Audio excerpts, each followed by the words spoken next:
হঠাৎ শোকের ছায়া বিনোদন জগতে। মাত্র 37 বছর বয়সে মারা গেলেন ছোট পর্দার জনপ্রিয় অভিনেত্রী রশ্মি লীলা।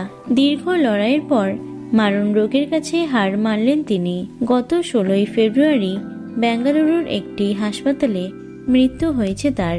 জানা যাচ্ছে, গত 7 বছর ধরে ফুসফুসে জটিল রোগে ভুগছিলেন তিনি। গত বছর থেকে রশ্মির শারীরিক অবস্থার চরম অবনতি ঘটে। শ্বাস নেওয়ার জন্য তিনি সম্পূর্ণভাবে অক্সিজেন সিলিন্ডারের উপর নির্ভরশীল হয়ে পড়েছিলেন। চিকিৎসকেরা জানিয়েছিলেন, ফুসফুস প্রতিস্থাপন ছাড়া তাকে বাঁচানো সম্ভব নয়।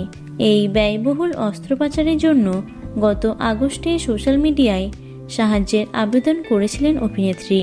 সহকর্মী এবং সাধারণ মানুষের সহায়তায় প্রায় 19 লক্ষ টাকা সংগৃহীত হয়েছিল এবং 4 সপ্তাহ আগে তার সফল অস্ত্রোপচার সম্পন্ন হয়েছিল, কিন্তু শেষ রক্ষা হলো না। রশ্মির স্বামী সরাকি মঞ্জু ফেসবুক পোস্টের মাধ্যমে তার মৃত্যুর খবর নিশ্চিত করেছেন। তিনি জানিয়েছেন, অগুন্তি মানুষের প্রার্থনা এবং আধুনিক চিকিৎসা সত্ত্বেও রশ্মিকে ফেরানো গেল না।